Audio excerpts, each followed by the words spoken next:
O evangelho não é para gente fraca, é para os fortes. Calma. É claro que o evangelho foi enviado para alcançar a todas as pessoas, incluindo os fracos. Mas eu não estou falando dessa fraqueza de limitação de um indivíduo, da forma como ele se percebe, da forma como ele está. Eu estou falando de uma mentalidade, sabe? Nos dias atuais, nunca foi tão em voga, tanto em alta, o conceito de você viver em prol dos seus objetivos, das suas metas, da sua melhor versão. E você faz isso a custo de tudo aquilo que você idealiza com base numa mentalidade mundana e talvez até diabólica. A acreditar que para você ser o que você deseja ser, você precisa fazer algumas coisas importantes. E eu quero mostrar para você o outro lado, o lado B, que pouca gente tem falado nos dias atuais, mas que é tão necessário para a gente viver uma vida plena, significativa, e aí sim, cumprir o propósito para o qual nós fomos criados. O Evangelho, gente, é um paradoxo.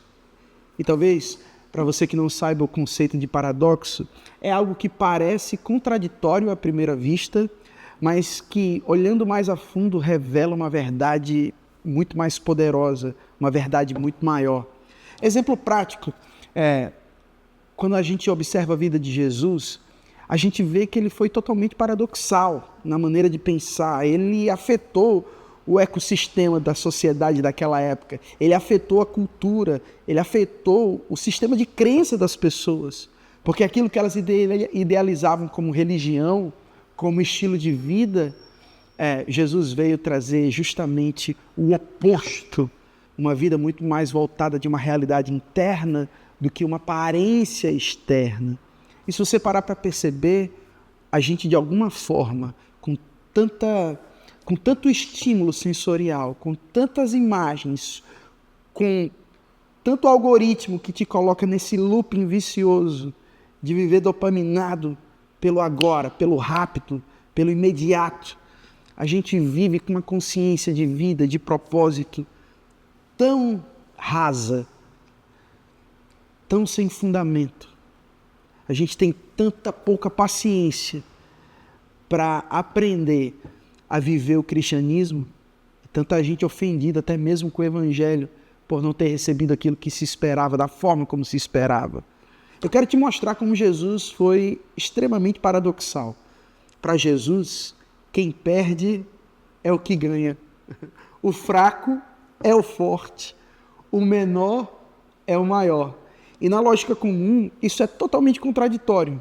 Mas na lógica do reino, de um sistema atemporal, fundamentado no próprio Deus, em sua forma de pensar e de ser, isso é uma realidade muito profunda.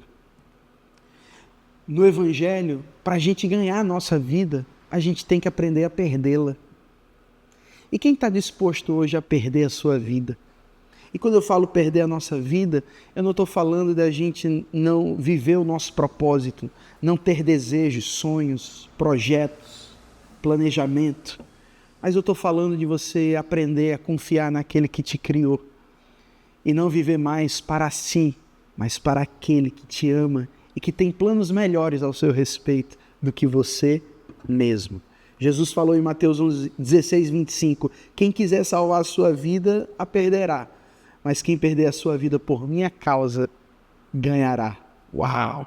Então a gente não encontra propósito tentando controlar toda a nossa vida, mas aprendendo a se render àquele que nos criou. No reino, segundo o paradoxo, o maior é o que serve, não é o que é servido. No mundo, o grande é quem manda. No reino, o grande é quem serve. Jesus fala isso. Marcos 9,35, quem quiser ser o primeiro, seja o servo de todos. No mundo, terceiro paradoxo, para ser exaltado, você precisa fazer por merecer. Mas no reino, para ser exaltado, você aprende a se humilhar.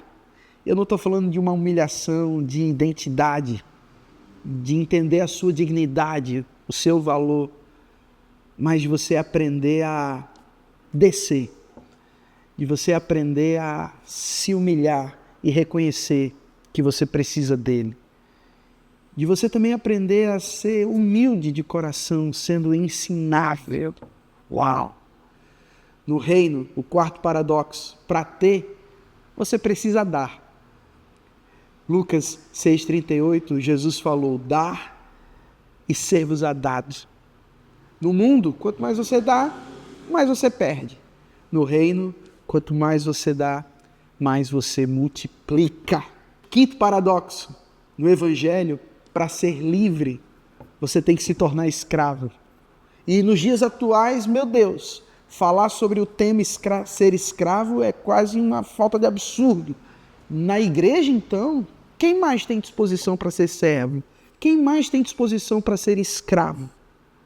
Afinal de contas, aprendemos uma parte da verdade de que somos filhos e não mais escravos.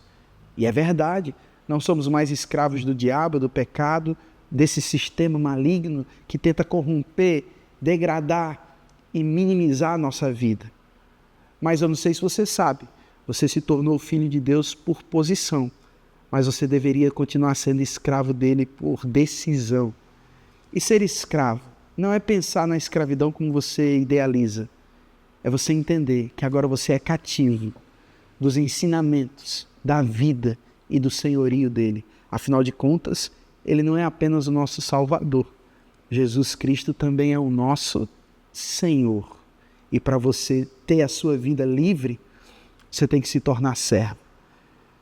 Mateus 11,30, Jesus falou, o meu jugo é suave, o meu peso é suave e o meu fardo é leve.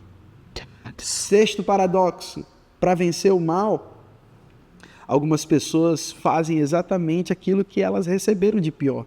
Você fura o meu olho, eu furo o seu. Você puxa o meu tapete, eu puxo o seu. Mas no reino, para vencer o mal, você vence com bem. Mateus 5,44. Amai os inimigos, bendizei, abençoe os que vos percebem. No reino, você só vence o mal de uma forma, pelo amor. E amor para a gente é mais do que sentimento, é uma nova natureza, é uma expressão de um fruto que a gente carrega. Sétimo paradoxo, no mundo, força é você ter autonomia, controle. No reino, força é dependência. Oitavo paradoxo, no mundo, a morte é o fim. Quem aqui está disposto a morrer por alguma coisa, por alguma causa, por alguém? No reino desse mundo, morte é o fim. Mas no reino ao qual nós pertencemos, a morte é o início de uma nova vida. E eu não estou falando apenas de uma morte física, literal, mas você morrer para a sua velha humanidade e você aprender a se identificar com a morte, crucificação, morte, sepultamento e aí sim, ressurreição e assentamento de Cristo. Meu Deus do céu! Jesus falou que no reino, para viver, você tem que morrer. Jesus falou em João 10,17, eu dou a minha vida para tornar a tomar. Então que você possa entender que você nunca vai ser tudo aquilo que você foi criado para ser, sendo uma versão piorada de um homem que já deveria ter morrido. Você só vive o seu melhor potencial e a sua verdadeira realidade quando você aprende a morrer para a velha vida e assumir a nova vida. E é só assim que a sua verdadeira vida é manifesta. Bom, se isso fez sentido para você, ora sobre isso. Pondera sobre a maneira como você está conduzindo a sua própria vida, para que você se perceba. Será que eu não estou sendo tão desejoso de viver o melhor, a minha melhor versão, que eu estou egoísta, indisponível para as pessoas, indisponível para o reino de Deus?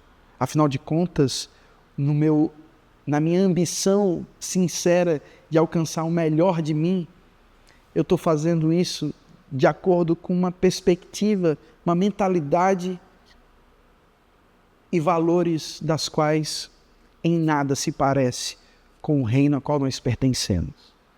A beleza do cristianismo é que quanto mais você se entrega a Ele, mais você vive a melhor versão de si mesmo. Seja abençoado, enriquecido. Se fez sentido para você esse conteúdo, curte, comenta, compartilha, se inscreve no canal. Beijão.